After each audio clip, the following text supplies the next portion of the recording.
Hello students, you coaching classes में आपका स्वागत है। आज का हमारा टॉपिक है क्लास 12th मैथ एनसीईआरटी में चैप्टर 4 स्टार्ट करने जा रहे हैं स्टूडेंट। चैप्टर 1, 2, 3 हमारा समाप्त हो चुका है, तो चैप्टर 4 में है आपका सारणिक डिटरमिनेंट्स। स्टूडेंट किसी बच्चे ने कमेंट किया था कि सर आप कल नीता पढ़ाइए। तो स्टूडेंट आपका यदि त्रैमासिक पेपर होगा तो इसमें 4 चैप्टर तक आपके पूछे जाएंगे, 4 चैप्टर तक। इसलिए क्रम से मैं चैप्टर 1, 2, 3 करवा चुका हूं। चैप्टर 4 इसलिए करवा रहा हूं यदि आपका एग्जाम होता है तो आप 4 चैप्टर तक बेहतर कर सकें। और स्टूडेंट आपको एक मॉडल पेपर भी देने वाला हूं चैप्टर 3 तक के, तो जिससे आपको सॉल्व करके आपको टेलीग्राम चैनल पर भेजना होगा। तो चलिए आज का पहला क्वेश्चन है, हम स्टार्ट करने जा रहे हैं सारणिक। आपको पढ़ाने वाले हैं आज हम सारणिक डिटरमिनेंट्स के। डिटरमिनेंट्स में स्टूडेंट 4 एलिमेंट रहते हैं, 4 एलिमेंट वाला पढ़ाएंगे। इसके बाद हम पढ़ाएंगे इस 4 से अधिक एलिमेंट वाला। तो इस वीडियो में केवल और केवल 4 एलिमेंट वाले सारणिक देखेंगे। सबसे पहले सारणिक का थोड़ा सा इंट्रोडक्शन देखेंगे। देखिए स्टूडेंट, अव्यूह में आपने देखा था कि उसे एक बिग ब्रैकेट में इस प्रकार प्रदर्शित किया जाता है और उसके अंदर एलिमेंट होते हैं जैसे 1, 2, 3, 4, 5, 6 इस प्रकार एलिमेंट। इस प्रकार ये क्या कहलाता है? अव्यूह मैट्रिक्स। लेकिन डिटरमिनेंट्स सारणिक में क्या होता है स्टूडेंट? आपके पास ब्रैकेट रहेगा किंतु ये माड टाइप का रहेगा स्टूडेंट। ये जो बिग ब्रैकेट टाइप का नहीं रहेगा, ये माड टाइप का रहेगा। और इसमें जो एलिमेंट होंगे सभी के सभी वर्ग अव्यूह होंगे।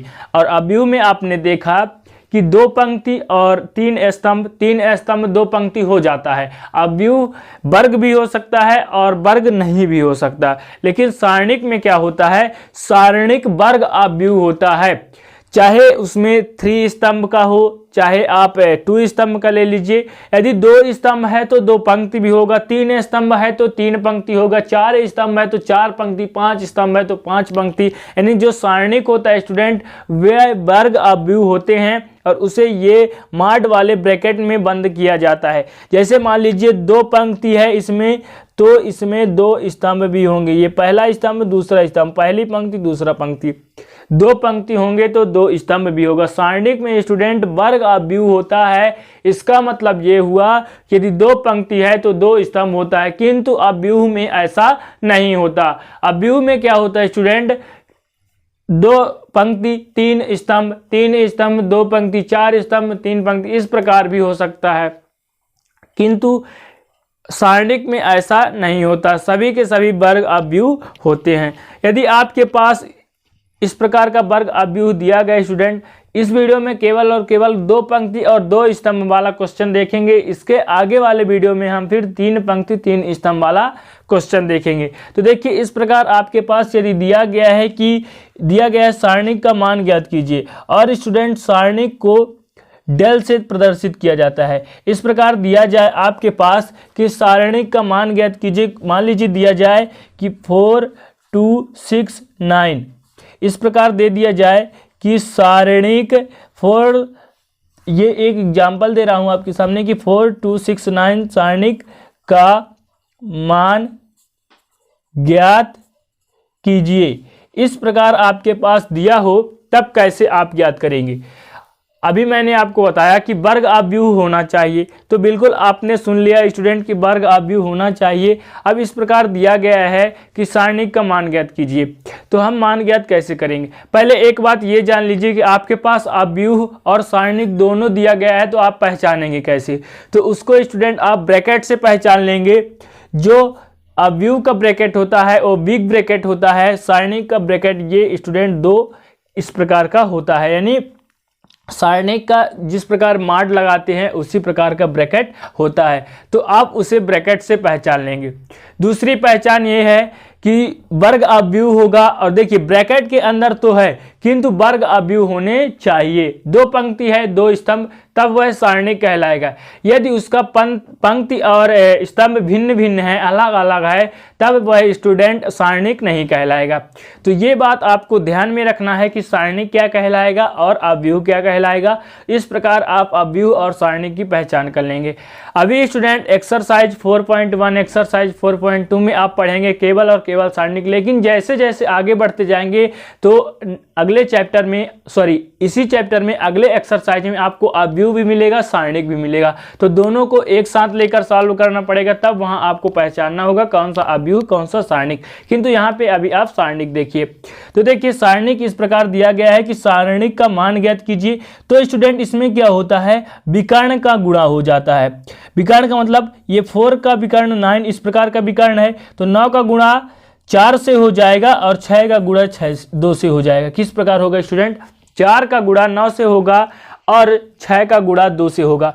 किंतु आपको कैसे करना है, आप 6 का गुणा 2 से पहले कर देंगे तो गलत हो जाएगा। सबसे पहले स्टूडेंट ये पहला वाला लेना है, एलिमेंट जो शुरू में दिया रहता है उसको इस विकर्ण से सबसे पहले करना है, ना कि इस विकर्ण को। यदि आप 6-2 वाला विकर्ण पहले कर देते हैं तो ये आपका गलत हो जाएगा स्टूडेंट, क्योंकि बीच में माइनस लगाना पड़ता है, इसलिए गलत हो जाएगा। तो सबसे पहले 4 को 9 से करेंगे। आपके पास दिया गया था 4 2 6 9। चलिए जब इसको मल्टीप्लाई करेंगे स्टूडेंट, तो हमने आपको बताया कि सबसे पहले हम करेंगे 4 को 9 से। तो 4 को 9 से गुणा करेंगे और इसको डेल से प्रदर्शित किया जाता है स्टूडेंट। तो डेल से आप प्रदर्शित कर देंगे सारणिक को, तो डेल बराबर 4 गुणे 9 हो गया, फिर बीच में माइनस, फिर दूसरा विकर्ण है 6 का गुणा 2 से करेंगे। इस प्रकार सभी के सभी जितने भी आपके पास क्वेश्चन आएंगे सभी के सभी क्वेश्चन को सॉल्व करना है। देखिए ये डेल दिया गया है, इसको गुणा करेंगे तो 9 चौको 36, 6 दूना 12। अब इसको घटा देंगे तो डेल बराबर क्या आ जाएगा, 6 में 2 घटाएंगे 4, 3 में घटाएंगे 2। इस प्रकार आपके सारणिक का जो मान है स्टूडेंट आ गया 24। इसी प्रकार का आपको मान निकालना है। आपको स्टूडेंट विकर्ण को ध्यान रखना है कि सबसे पहले यही वाला विकर्ण आपको लेना है, 4 और 9 वाला ये विकर्ण आपके पास है जो इसे लेना है, फिर इसके बाद 6-2 वाला गुणा करना है। यदि नहीं करेंगे स्टूडेंट तो गलत हो जाए, क्योंकि आपको बीच में माइनस लगाना पड़ता है। क्या लगाना पड़ता है, तो बीच में आपको माइनस लगाना पड़ता है। ये स्टूडेंट ये रूल केवल और केवल 2 पंक्ति और 2 स्तंभ वाले सारणिक में लगेगा। जब आपके पास 3 पंक्ति और 3 स्तंभ आएगा तो उसमें दूसरा रूल लगेगा। तो यहाँ पर उम्मीद है कि आपको समझ में आया होगा। अब इससे संबंधित कई सारे आपको क्वेश्चन करवाएंगे स्टूडेंट, तो आपको पूर्ण रूप से क्लियर हो जाएगा। चलिए आपके पास पहला क्वेश्चन है कि सारणिक cos theta minus sine theta, sine theta और cos थीटा का मान ज्ञात कीजिए। तो आपके पास इस प्रकार का क्वेश्चन है, जिस प्रकार का आपको मैंने एग्जांपल दिया। तो चलिए ये इंपॉर्टेंट क्वेश्चन है स्टूडेंट, कई बार पूछा भी गया है। तो चलिए इस क्वेश्चन को सॉल्व करते हैं। तो सबसे पहले आपको लिखना है हल, और स्टूडेंट दिया गया है आपके पास cos थीटा, क्या दिया गया है, cos theta minus sine theta, sine theta और cos थीटा इस प्रकार का दिया गया है। तो चलिए माना मान लेते हैं। सारणिक को हमने बताया किससे प्रदर्शित करते हैं, डेल से। देखिए इंट्रोडक्शन बताने का मतलब यही है कि आपसे यदि इंट्रोडक्शन बनता है कि अव्यूह को पहचानते और सारणिक को पहचानते बनता है। यदि आपके पास 2 पंक्ति 2 स्तंभ है तो कैसे किया जाता है, तो किसी भी प्रकार का आपके पास क्वेश्चन आ जाए तो आप सॉल्व कर लेंगे। अब ऐसा नहीं है कि जो क्वेश्चन मैं कराऊं वही क्वेश्चन, मतलब कि किसी भी प्रकार का क्वेश्चन आ जाए, आपको नियम बनना चाहिए। तो मैथ में स्टूडेंट यही होता है, यदि आपसे नियम बनता है तो कोई क्वेश्चन आपको दे दिया जाए तो आपसे बन जाएगा। किंतु यदि आप केवल और केवल क्वेश्चन पढ़ेंगे, उसका रूल सिद्धांत नियम नहीं पढ़ेंगे, तो यदि आपके पास दूसरा क्वेश्चन आ जाएगा तो बिल्कुल आप नहीं कर पाएंगे। इसलिए उसका इंट्रोडक्शन जानना बहुत जरूरी होता है। बेसिक से पढ़ना सीखिए स्टूडेंट, बेसिक से। चलिए इसे हम किससे प्रदर्शित करते हैं, डेल से प्रदर्शित किया जाता है। तो देखिए माना डेल इक्वल हम लिख लेंगे cos theta minus sine theta और साइन थीटा cos थीटा। अब यहां पर हम पढ़ रहे हैं सारणिक स्टूडेंट, तो विशेष इसको कोष्टक पर ध्यान देना है।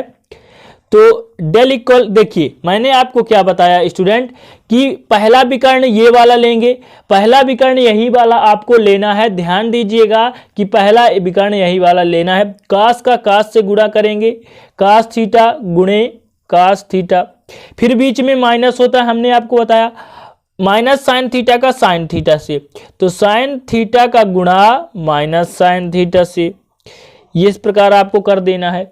तो चलिए गुणा करते हैं। cos का cos से गुणा करेंगे तो क्या हो जाएगा, cos स्क्वायर थीटा माइनस, देखिए यहां पर भी माइनस है और साइन थीटा का साइन थीटा से करेंगे तो माइनस आएगा, किंतु साइन स्क्वायर थीटा हो जाएगा कि नहीं, तो बिल्कुल स्टूडेंट।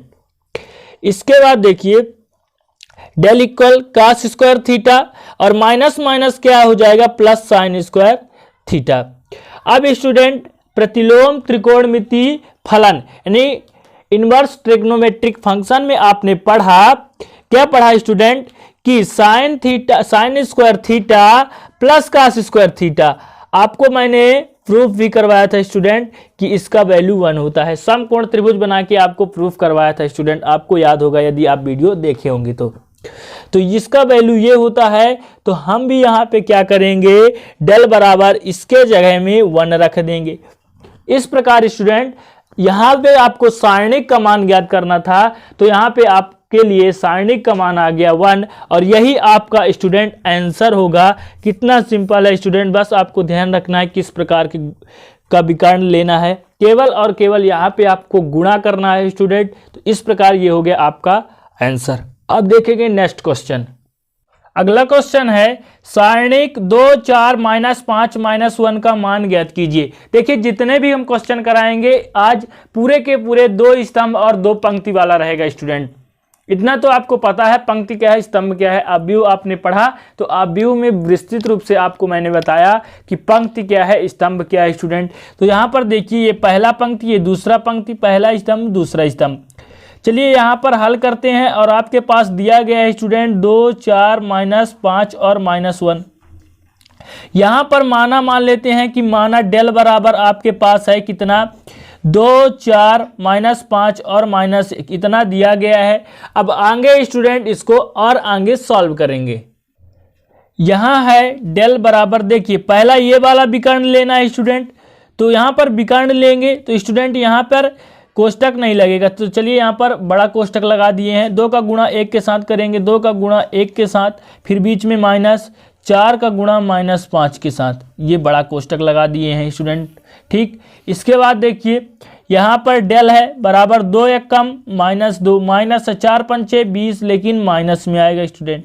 डेल बराबर क्या हो जाएगा, -2 माइनस प्लस 20, 20 में 2 घटा देंगे तो डेल बराबर कितना आ जाएगा स्टूडेंट, 18। और यही आपका आंसर है स्टूडेंट, यही आपका सारणिक का आंसर है। अब देखेंगे अगला क्वेश्चन।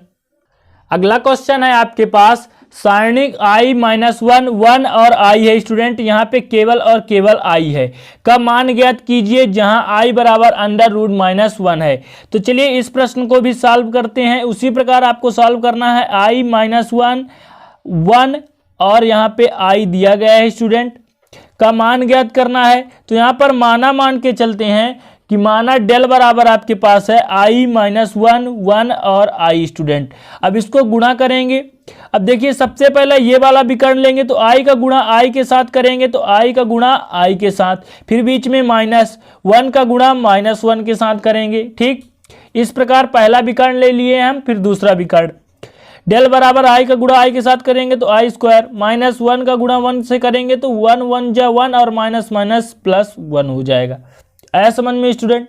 तो यहाँ पर क्या हो जाएगा, तो यहाँ पर प्लस हो जाएगा। अब देखिए i का मान आपके पास क्वेश्चन में दिया गया है √-1। अब i स्क्वायर करेंगे तो क्या हो जाएगा स्टूडेंट, ये रूट हट जाएगा तो -1 आएगा, आएगा कि नहीं, तो बिल्कुल। तो स्क्वायर का मान रखेंगे तो यहाँ पर -1 + 1 यानी 1 1 घट जाएगा तो डेल बराबर 0। और यही आपका हो गया आंसर, ये सारणिक का आंसर। अब देख लेंगे अगला क्वेश्चन। अगला क्वेश्चन है सारणिक 1 ओमेगा ओमेगा का मान ज्ञात कीजिए। तो चलिए इस प्रश्न को भी सॉल्व करते हैं। आपके पास दिया है, सबसे पहले लिख लेंगे दिया है या दिया गया सारणिक आपके पास है 1 ओमेगा ओमेगा और ओमेगा इतना दिया गया है। माना मान लेंगे डेल इक्वल, माना मान के चलेंगे, माना डेल, सारणिक को डेल से दर्शाया जाता है 1 ओमेगा ओमेगा और ओमेगा। अब चलिए यहाँ पर गुणा करना है जिस प्रकार पिछले क्वेश्चन में आपने किया। तो देखिए 1 का गुणा ओमेगा से, सबसे पहले यही वाला विकर्ण आपको लेना है, ध्यान में आपको रखना है। तो ओमेगा का गुणा 1 से, माइनस बीच में रहेगा, ओमेगा इसका गुणा माइनस ओमेगा से हम कर देंगे। डेल बराबर क्या हो जाएगा, ओमेगा माइनस प्लस और ओमेगा का वर्ग हो जाएगा कि नहीं, तो बिल्कुल। इसके बाद देखिए स्टूडेंट एक फार्मूला होता है, कौन सा, ओमेगा का एक फार्मूला होता है कि 1 + ओमेगा और ओमेगा स्क्वायर बराबर 0 होता है। क्या होता है, 1 + ओमेगा स्क्वायर बराबर 0। और ओमेगा प्लस ओमेगा स्क्वायर आपके पास है, और इसको 1 को पक्षांतर करेंगे तो -1। तो आप देख सकते हैं 1 प्लस ओमेगा स्क्वायर बराबर क्या लिख सकते हैं, -1 लिख सकते हैं। तो इसी फार्मूला की सहायता से आप लिख दीजिए -1, और यही आपका आंसर हो जाएगा। इस फार्मूला को आपको नोट डाउन करके चलना है क्योंकि इसका फार्मूला होता है। क्वेश्चन है सारणिक 1 log a b 1 का मान ज्ञात कीजिए। चलिए इस प्रश्न का भी सॉल्व कर लेते हैं। सबसे पहले लिख लेंगे माना, और डेल बराबर, इसको डेल को सारणिक से प्रदर्शित किया जाता है। तो student 1 b a log a b और 1 आपके पास दिया गया है। तो चलिए इसको भी मल्टीप्लाई कर लेते हैं। तो डेल बराबर सबसे पहले इसका गुणा इसके साथ करेंगे, तो 1 का गुणा 1 से करेंगे माइनस log a b गुणे log b a, इस प्रकार का गुणा हो जाएगा स्टूडेंट। अब यहाँ पे भी एक फार्मूला लग जाएगा स्टूडेंट। कौन सा फार्मूला, तो देखिए एक फार्मूला होता है आपके पास, यही फार्मूला आपको लगा देना है। आपको नोट डाउन भी कर लेना है स्टूडेंट कि log b a गुणे log a b। यदि यहाँ पर आधार चेंज है स्टूडेंट, दोनों का आधार चेंज है log का, आप देख सकते हैं, तो इसका मान क्या होता है, 1 होता है। ये log का फार्मूला ही होता है स्टूडेंट। तो इस फार्मूले को रख देंगे, और जब इस फार्मूले को रख देंगे तो यहाँ पर क्या आ जाएगा, 1 का गुणा 1 से करेंगे तो 1, और इनका मान 1 होता ही है, तो बराबर क्या हो जाएगा, 0। तो यहाँ पर सारणिक का मान कितना आ जाएगा स्टूडेंट, तो सारणिक का मान आ जाएगा 0, और यही आपका आंसर है। अब देखेंगे नेक्स्ट क्वेश्चन। अगला क्वेश्चन है कि यदि आपके पास -6 3m बराबर 12 हो तो m का मान ज्ञात कीजिए। तो चलिए यहाँ पर m का मान ज्ञात करते हैं। तो सबसे पहले आपको क्या लिख लेना है, हल, और आपके पास दिया गया स्टूडेंट -6 3m बराबर में इसके दिया है 12। अब चलिए जिस प्रकार हल करते थे सारणी को उसी प्रकार हल करेंगे। तो -6 का गुणा m के साथ करेंगे, तो कर देते हैं। -6 का m के साथ करेंगे, -6 का m के साथ, बीच में -3 का 2 के साथ, तो 3 का 2 के साथ, बराबर कितना है, 12। तो बराबर 12 हमने लिख दिया। इसके बाद देखिए -6 का m से करेंगे तो -6m, -3 दूना 6 बराबर 12। यहाँ पर आपको ध्यान में रखना है m का मान आपको ज्ञात करना है -6m। 6 को पक्षांतर करेंगे तो 12 + 6 हो जाएगा स्टूडेंट। यहाँ पर 12 + 6 हो जाएगा।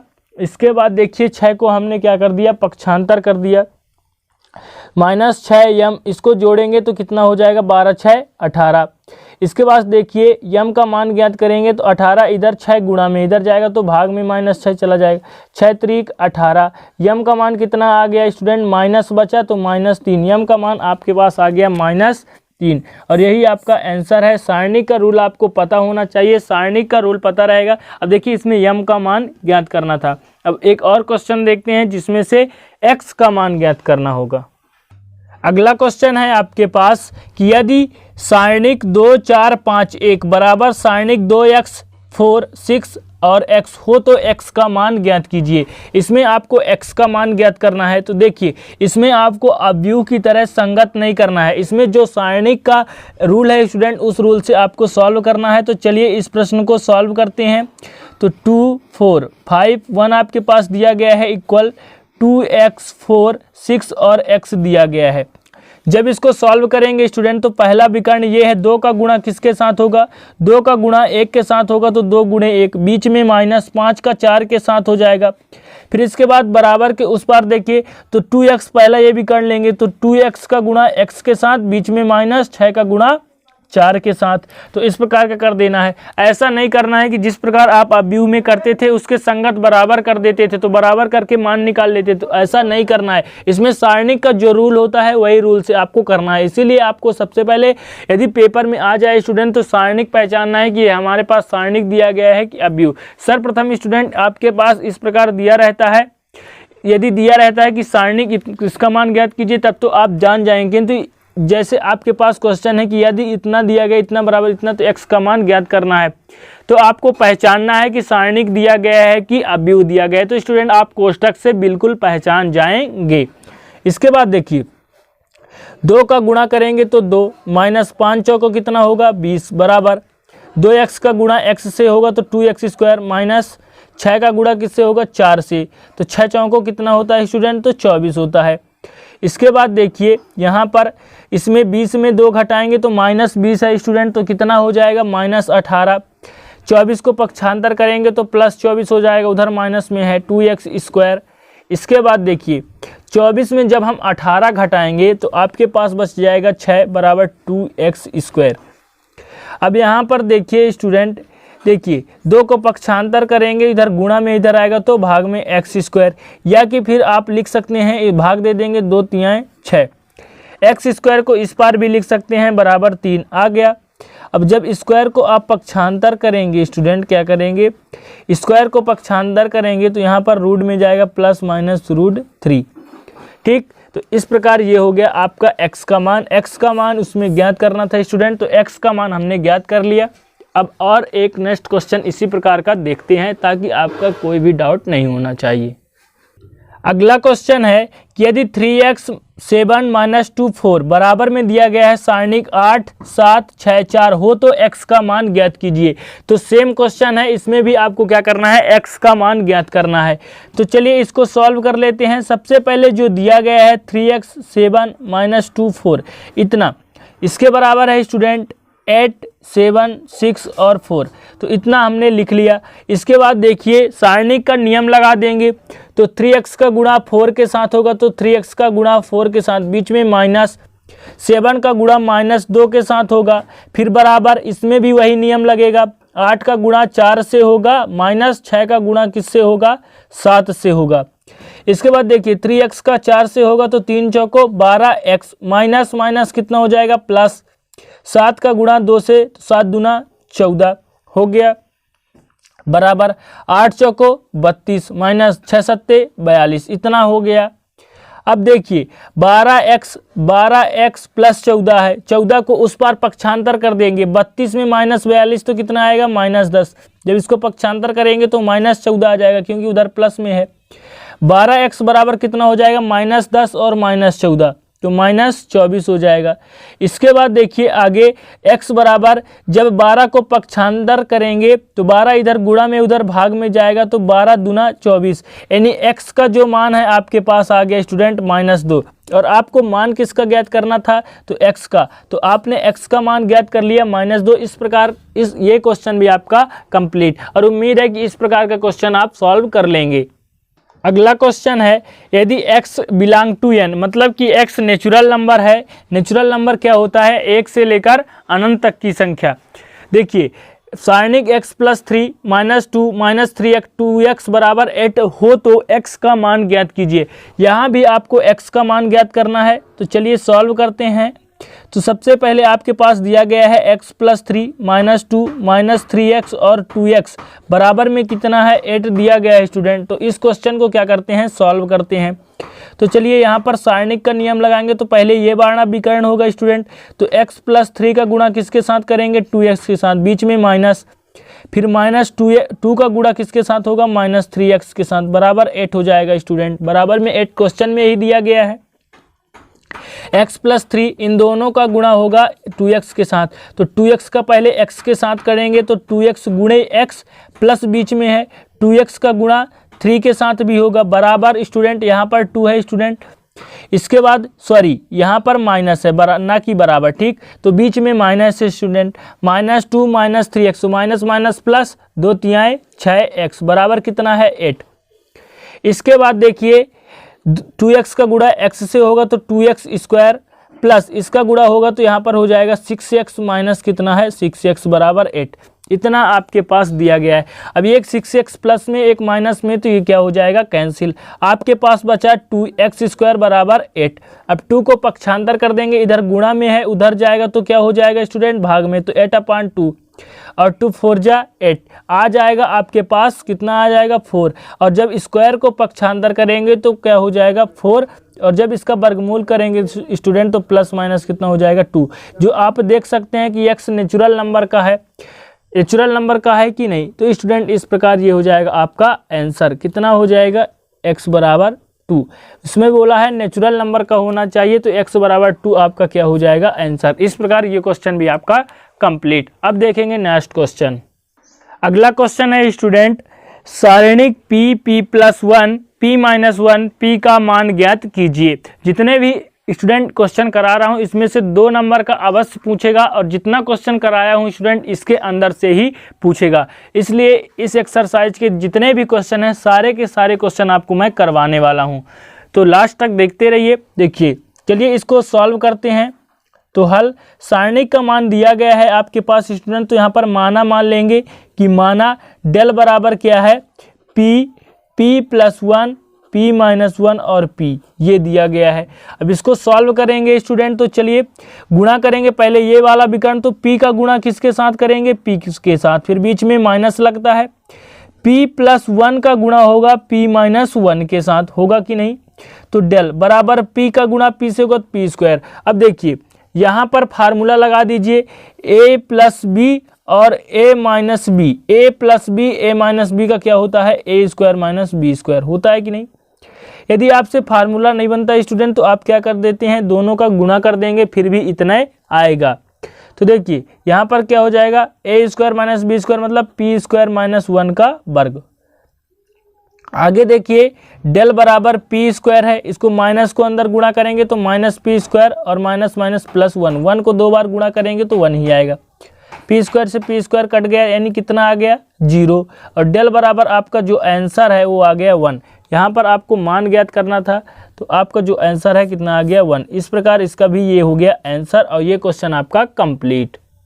अगला क्वेश्चन देखते हैं, इंपॉर्टेंट क्वेश्चन कि यदि sin x cos beta cos alpha, यहाँ पर आपके पास दिया गया है कि सारणिक sin alpha cos beta cos alpha sin beta बराबर -1/2, जहाँ अल्फा और बीटा क्या है न्यून कोण है, तब अल्फा प्लस बीटा का मान ज्ञात कीजिए। आपको यहाँ पर अल्फा प्लस बीटा का मान ज्ञात करना है। तो चलिए अल्फा प्लस बीटा का मान ज्ञात करते हैं। तो यहाँ पर लिखते हैं हल, और यहाँ पर स्टूडेंट आपके पास दिया गया है sin alpha cos beta cos alpha और sin बीटा ये दिया गया है बराबर -1/2, जहाँ अल्फा और बीटा क्या है न्यून कोण, तो अल्फा प्लस बीटा का मान ज्ञात करना है। तो चलिए सारणिक का रूल लगाते हैं, साइन का गुणा साइन से होगा, तो sin अल्फा गुणा इसका होगा स्टूडेंट गुणे sin बीटा, बीच में माइनस, फिर यहाँ पे जब गुणा होगा cos अल्फा का cos बीटा के साथ बराबर दिया गया है 1/2 माइनस में, और यहाँ पर इन दोनों के बीच में गुणा होगा स्टूडेंट। तो चलिए गुणा करते हैं, तो गुणा करेंगे तो इनका कोण अलग अलग है, तो ये sin अल्फा और क्या हो जाएगा sin बीटा माइनस हो जाएगा cos अल्फा और cos बीटा बराबर -1/2 दिया गया है स्टूडेंट। अब एक फार्मूला आपने पढ़ा होगा प्रतिलोम त्रिकोणमिति फलन में, जितना भी ट्रिग्नोमेट्रिक का फार्मूला था सभी के सभी फार्मूले पढ़े हैं स्टूडेंट। तो देखिए आगे इसका फार्मूला होगा, आप नोट डाउन कर लीजिएगा कि cos अल्फा प्लस बीटा, यहाँ पर a प्लस बी लग जाएगा स्टूडेंट। इसका फार्मूला होता है cos अल्फा और cos beta minus sin alpha और क्या होता है sin beta, cos alpha cos beta minus sin alpha और sin बीटा। इसका फार्मूला ये होता है स्टूडेंट, तो आपको नोट डाउन करके चलना है।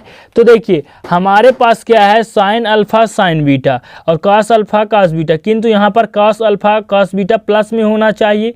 तो देखिए यहाँ पर माइनस कॉमन लेंगे, तो जब माइनस कॉमन लेंगे तो ये वाला क्या हो जाएगा प्लस में, cos अल्फा cos बीटा क्या हो जाएगा प्लस में, और ये क्या हो जाएगा माइनस में sin अल्फा और sin बीटा। इसके बाद -1/2 दिया गया है, यहाँ से माइनस से ये माइनस क्या हो जाएगा कट जाएगा। तो जब आपके पास क्या बचेगा cos अल्फा और cos बीटा माइनस क्या, सॉरी यहाँ पे माइनस है, माइनस sin अल्फा और sin बीटा बचेगा बराबर 1/2। इसका फार्मूला आपके पास क्या होता है स्टूडेंट, तो इसका फार्मूला होता है cos अल्फा प्लस बीटा। आपने अभी देखा कि इसका फार्मूला ये होता है बराबर 1/2, इतना होता है। अब स्टूडेंट जो cos 60 का मान क्या होता है, cos 60 का मान होता है 1/2। जब cos 60 का 1/2 होता है तो आप cos 60 को स्टूडेंट π/3 लिख सकते हैं। क्यों, क्योंकि पाई का मान 180 जब भाग देंगे तो कितना हो जाएगा, 160 को 3 से भाग देंगे तो स्टूडेंट 180 को जब भाग देंगे तो 60 हो जाएगा। तो cos 60 का मान कितना होता है 1/2, 1/2 की जगह cos π/3 आप लिख सकते हैं। फिर इसके बाद देखिए cos अल्फ़ा प्लस बीटा है इक्वल में, इसके जगह में आप क्या लिख सकते हैं cos पाई बाई 3। cos से cos क्या हो जाएगा स्टूडेंट, कैंसिल। यहाँ पर अल्फ़ा प्लस बीटा का आपके पास मान ज्ञात करना था, क्वेश्चन में बोल के चला था कि अल्फ़ा प्लस बीटा का मान ज्ञात करना था, तो अल्फ़ा प्लस बीटा का मान आ गया पाई बाई 3 और यही आपका क्या है स्टूडेंट, आंसर। तो उम्मीद है कि ये क्वेश्चन भी आपको समझ में आया होगा। अब देखेंगे अगला क्वेश्चन। अगला क्वेश्चन है कि सारणिक 7 5 7 9 7 5 8 9 7 5 8 1 7 5 9 1 यानी 7579 7589 7581 और 7591 का मान ज्ञात कीजिए। चलिए सॉल्व करते हैं। अब आपके पास दिया गया जो सारणिक है यहाँ पर लिख लेंगे हल, और सबसे पहले आपको लिखना है कि दिया गया सारणिक आपके पास क्या है स्टूडेंट, तो दिया गया सारणिक है आपके पास डेल इक्वल मान लेते हैं कि माना डेल इक्वल कितना है 7 5 7 5 7 9, कितना 7 5 7 9 7 5 8 9, फिर इसके बाद है 7 5 8 1 और 7 5 9 1, इतना आपके पास दिया गया है, ध्यान दीजिएगा स्टूडेंट। फिर इसके बाद देखिए यहाँ पर हम बिग ब्रैकेट लगा देते हैं स्टूडेंट, इसको गुणा इसके साथ करेंगे यानी 7 5 7 9 का गुणा 7 5 9 1 के साथ, बीच में माइनस, इसका गुणा इसके साथ करेंगे स्टूडेंट। 7 5 8 1 का गुणा करेंगे 7 5 8 9 के साथ कर देंगे। इतना समझ में आया। इसके बाद आगे देखिए यहाँ पर क्या करते हैं, यहाँ पर इसका हम गुणा करेंगे तो बहुत लंबा हो जाएगा, इसलिए देखिए इसको हम फार्मूले पर फिट करते हैं। किस प्रकार, देखिए 7 5 7 9 आपके पास दिया गया है, तो स्टूडेंट 7 5 और 7 9 आपके पास है, तो हम इसे 7 5 और 8 5 लिख सकते हैं। कैसे, -6 कर देंगे। जब हम 7 5 और 8 5 में 6 घटाएंगे, जब घटाएंगे तो हमारा इतना आ जाएगा। देखिए 7 5 8 5 में 6 घटा देंगे स्टूडेंट, तो 7 5 7 9 आ जाएगा। हमने इस प्रकार एडजस्ट किया है।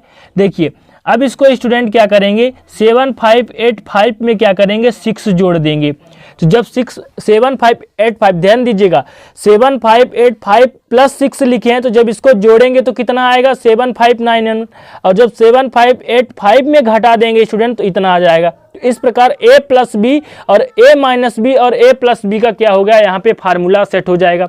a minus B a plus B का फार्मूला सेट हो जाएगा, इसीलिए हमने इस प्रकार एडजस्ट कर दिया। ठीक, इसके बाद आगे जो आपके पास दिया गया है इसको भी एडजस्ट करेंगे। तो देखिए 7 5 है और 8 5 इसको लिख सकते हैं। यहाँ पे स्टूडेंट 8 1 दिया गया है आपके पास, 7 5 8 5 -4 कर सकते हैं। जब 7 5 8 5 में 4 को घटा देंगे स्टूडेंट, तब आपके पास क्या आ जाएगा 7 5 8 1। और देखिए आगे जब आपके पास इसको एडजस्ट करेंगे 7 5 8 5 प्लस 4 कर देंगे, तो यहाँ पर क्या हो जाएगा, इतना आ जाएगा। यहाँ पर देखिए जब 4 जोड़ देंगे तो इतना आ जाएगा। इस प्रकार हमने एडजस्ट कर दिया। अब स्टूडेंट ये फार्मूला होता है a प्लस बी और a माइनस बी, क्या होता है a square minus B square, ये फार्मूला होता है स्टूडेंट। तो यही फार्मूले पर सेट कर देंगे। तो चलिए सेट कर देते हैं इसी फार्मूले पर। देखिए डेल बराबर क्या हो जाएगा आपके पास, देखिए a minus B a plus B, तो 7 5 8 5 का क्या हो जाएगा वर्ग, और माइनस स्टूडेंट 6 का वर्ग हो जाएगा। फिर बीच में माइनस है आपके पास, माइनस है तो हमने minus a minus B a plus B, यानी 7 5 8 5 का क्या हो जाएगा 8 5 का वर्ग और -4 का वर्ग हो जाएगा। यहाँ पर आपने देखा। इसके बाद देखिए यहाँ पर स्टूडेंट ये दोनों में आपके पास माइनस है। ठीक, ध्यान दीजिएगा। तो यहाँ पर है स्टूडेंट डेल बराबर 7 5 8 5 का वर्ग -6 का वर्ग, फिर माइनस का अंदर गुणा करेंगे तो माइनस हो जाएगा स्टूडेंट 7 5 8 5 का वर्ग, और यहाँ पर -+4 का वर्ग। अब देखिए 7 5 8 5 का वर्ग एक बार प्लस में है और एक बार माइनस में, तो ये दोनों क्या हो जाएगा, कट जाएगा। जब इन दोनों को हम घटा देंगे तो यहाँ पर क्या आ जाएगा, 0 आ जाएगा। इसके बाद देखिए डेल बराबर -6 का क्या है स्टूडेंट, वर्ग है। देखिए यहाँ पर 6 का वर्ग है, माइनस बाहर है, माइनस का 2 बार गुणा नहीं होगा, केवल और केवल 6 का गुणा होगा। तो 6 छाया 36 और माइनस पहले से था। इसके बाद देखिए 4 चौको क्या हो जाएगा 16, और 36 -36 + 16 कितना हो जाएगा -20, और यही आपका क्या हो जाएगा सारणिक का मान। डेल बराबर -20। ये क्या हो जाएगा आपका आंसर। अब देखेंगे अगला क्वेश्चन। अगला क्वेश्चन है आपके पास, यहाँ पर आपको क्या करना है, प्रूफ करना है, ना कि मान ज्ञात करना है। तो यहाँ पर क्या करना है, प्रूफ करना है कि सिद्ध कीजिए कि a plus I B C plus I D C minus C plus I D और a माइनस आई बी बराबर आपको लाना है a square plus B square plus C square plus D square. आपको LHS लेकर चलना है तो RHS लाना है, यदि आप RHS लेकर चलेंगे तो LHS आपको लेकर के आना है।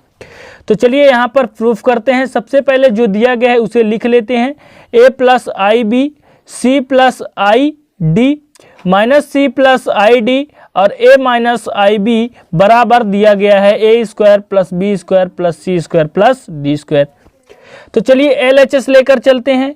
LHS के बाद माना मान लेते हैं कि माना LHS बराबर डेल इक्वल दिया गया है स्टूडेंट कि a plus I B C plus I D minus C plus I D, यहाँ पर माइनस सी है, और a माइनस आई बी इतना दिया गया है।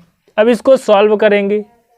चलिए आगे, फिर इसके बाद देखिए LHS लेकर हमने चला है तो इसको गुणा करेंगे तो a प्लस आई बी पहला विकर्ण इसके साथ गुणा होगा a माइनस आई बी के साथ, फिर बीच में minus c plus I D का गुणा किसके साथ होगा, माइनस c प्लस आई, यहाँ पर i और d इसके साथ गुणा होगा।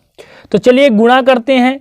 तो देखिए यहाँ पर a plus B a minus B दिया गया है, a प्लस बी, यहाँ पर देखिए यहाँ पर बड़का कोष्टक लगा देते हैं, मझला कोष्टक, क्यों, क्योंकि ये जो माइनस है इन दोनों के साथ है।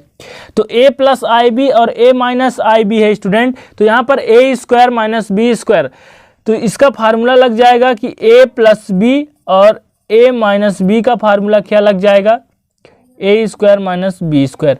तो चलिए यहाँ पर फार्मूला लगा देते हैं। तो चलिए लगा दीजिए। तो यहाँ पर a square minus I square और b स्क्वायर हो जाएगा, माइनस आई स्क्वायर और माइनस बी स्क्वायर, क्योंकि a का मान और b का मान। इसके बाद है आपके पास माइनस, तो माइनस, आगे भी आपका फार्मूला सेट हो जाएगा। देखिए कैसे, यहाँ पर इस प्रकार लिख सकते हैं आई डी प्लस सी, फिर इसके बाद स्टूडेंट आई डी माइनस सी, तो यहाँ पर भी आपका क्या हो जाएगा, फार्मूला सेट हो जाएगा। देखिए अब यहाँ पर आई स्क्वायर का मान क्या होता है, तो स्टूडेंट आई स्क्वायर का मान होता है -1। तो जब इसका मान -1 रख देंगे तो बराबर a स्क्वायर माइनस और -1 रख देंगे और b स्क्वायर है, इसके बाद बीच में माइनस, यहाँ भी फार्मूला सेट करेंगे तो क्या हो जाएगा, आई स्क्वायर का वर्ग d स्क्वायर फिर माइनस सी स्क्वायर, होगा कि नहीं, तो यहाँ पर हो जाएगा। इसके बाद देखिए डेल बराबर माइनस माइनस का गुणा हो जाएगा तो plus a square plus B square, और आई स्क्वायर की जगह -1 रखेंगे, यहाँ पर -1 रखेंगे और d स्क्वायर आपके पास है और माइनस सी स्क्वायर। इसके बाद आगे देखिए a square plus B square, minus का गुणा माइनस से होगा तो प्लस क्या हो जाएगा d स्क्वायर, फिर यहाँ से माइनस गुणा माइनस के साथ होगा तो प्लस सी स्क्वायर। इसके बाद देखिए यहाँ पर है a square plus B square, C square को पहले लिख दीजिए, प्लस क्या हो जाएगा d स्क्वायर। इस प्रकार स्टूडेंट हमने LHS लेकर चला और हमारा आ क्या गया, RHS आ गया, और LHS हमने लेकर चला और RHS क्या आ गया, बराबर में आ गया। तो हमारा ये क्वेश्चन क्या हो गया, प्रूफ हो गया स्टूडेंट, और प्रूफ करना था। इस प्रकार का भी क्वेश्चन पूछ सकता है, इंपॉर्टेंट क्वेश्चन है, तो इस प्रकार आप प्रूफ कर लेंगे। तो उम्मीद करता हूं कि आपको समझ में आया होगा। इस प्रकार स्टूडेंट इस वीडियो के माध्यम से सारणी का फर्स्ट चैप्टर का कई सारे इंपॉर्टेंट क्वेश्चन देखे हैं। उम्मीद करता हूं कि आपको अच्छा लगा होगा। यदि अच्छा लगे तो प्लीज़ एक लाइक कर दीजिएगा, नए हैं तो चैनल को सब्सक्राइब कर बेल आइकन प्रेस कर लीजिएगा और अपना राय कमेंट में जरूर बताएं। तो चलिए नेक्स्ट वीडियो में मिलते हैं, तब तक के लिए जय हिंद, वंदे मातरम।